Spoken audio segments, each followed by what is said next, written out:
Ahora bien, teniendo en cuenta que la ansiedad involucra diferentes cambios en nuestro cuerpo, en la forma en la que éste trabaja, para nosotros poder entender qué sucede cuando una persona está desarrollando ansiedad, tenemos que entender qué sucede en cada uno de estos cambios que tiene nuestro cuerpo.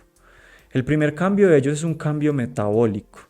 Y para poder entender qué sucede a nivel metabólico, nosotros tenemos que entender primeramente qué es el metabolismo, ¿cierto? El metabolismo es un conjunto de reacciones bioquímicas, fisicoquímicas, que sufren todos los seres vivos con el fin de obtener energía, con el fin de almacenarla y con el fin de distribuirla. Ahora bien, como nosotros sabemos, los seres vivos obtenemos la energía de todos los macronutrientes que podemos encontrar en la naturaleza. ¿De qué macronutrientes estamos hablando? De carbohidratos, de ácidos grasos, de proteínas. Nosotros garantizamos nuestras funciones vitales como seres humanos cuando consumimos estos macronutrientes. Pero ahora bien es importante entender cómo asimilamos estos macronutrientes. Todos los macronutrientes, como su nombre lo dicen, se encuentran en una unidad estructural macro. Las proteínas son una unidad estructural macro, los carbohidratos complejos son unidades estructurales macro y los ácidos grasos también lo son. Entonces, ¿qué sucede? Toda nuestra maquinaria, todo nuestro cuerpo solo va a obtener el mayor beneficio posible de estos cuando se encuentran en su mínima unidad. ¿A qué nos referimos con esto? A que la mínima unidad en la que tú puedes encontrar un carbohidrato complejo es un azúcar simple, es glucosa, es galactosa. ¿Cuál es la unidad fundamental de una proteína? Son los aminoácidos, ¿cierto? ¿Y cuál es la unidad fundamental de un ácido graso? Son los ácidos grasos libres o los triglicéridos, ¿cierto?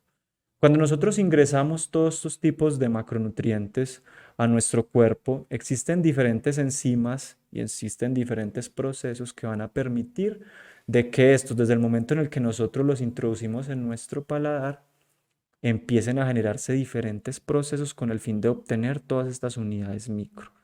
Cuando tenemos todas estas unidades micro, se van a poder distribuir y llevar a cabo su función específica, que es darnos todos los nutrientes y toda la energía que nosotros necesitamos para poder seguir subsistiendo como seres humanos. ¿Por qué les comento esto? Porque es muy importante que ustedes entiendan cómo es que se digieren los alimentos y cómo es que está ampliamente relacionado esto con el metabolismo.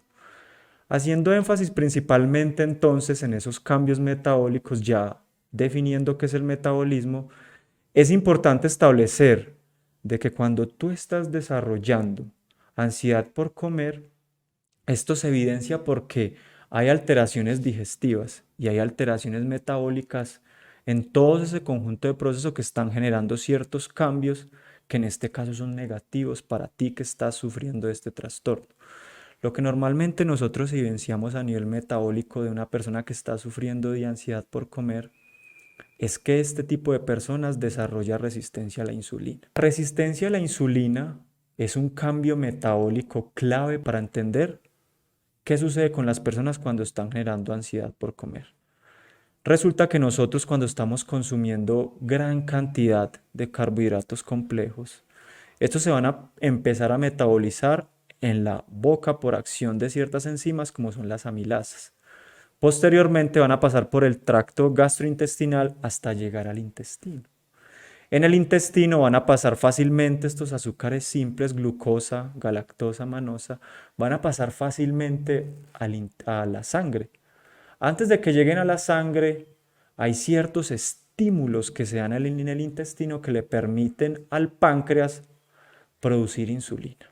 El páncreas alerta al cuerpo de que se debe de producir insulina.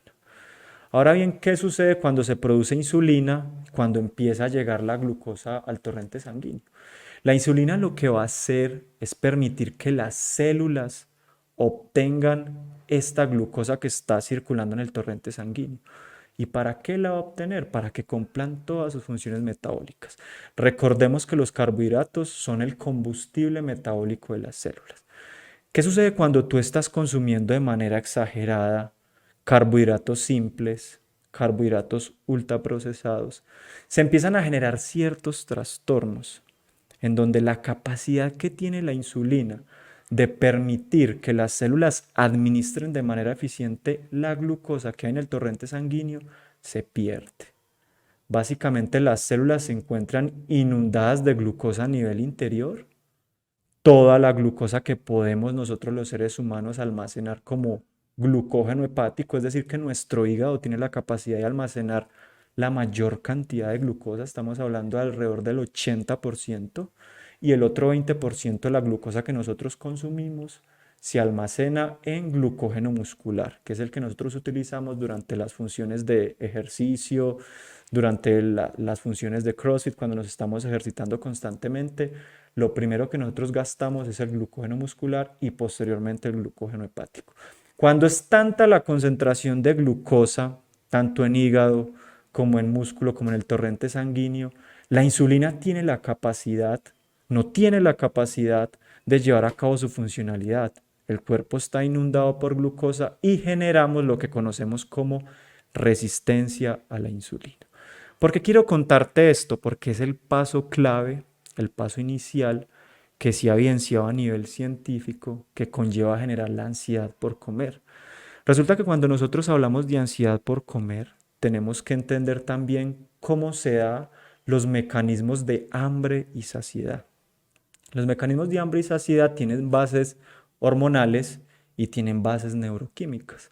A nivel hormonal hablamos de hormonas como la grelina, hablamos de hormonas como la leptina y hablamos de centros cerebrales encargados de controlar qué tanto debemos de consumir de alimentos y en qué momento debemos parar de consumir alimentos. Explicándolo de una manera más clara, cuando tú empiezas a consumir alimentos, lo que inicialmente se genera es que se empieza a liberar insulina en el torrente sanguíneo. Cuando ya tú eres una persona que ha desarrollado resistencia a la insulina, lo que va a suceder es que el cuerpo pierde la capacidad de generar saciedad. La saciedad está controlada por una hormona que se llama leptina.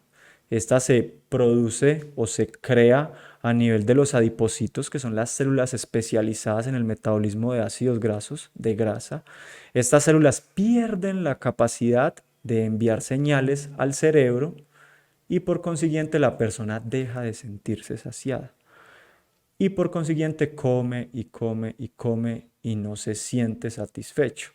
Por otra parte, también es importante comentar que existen hormonas relacionadas con el hambre. Es decir, que nosotros nos impulsan a llevar ciertas conductas para que podamos consumir alimentos. ¿De qué hormonas estamos hablando? De una hormona como la grelina.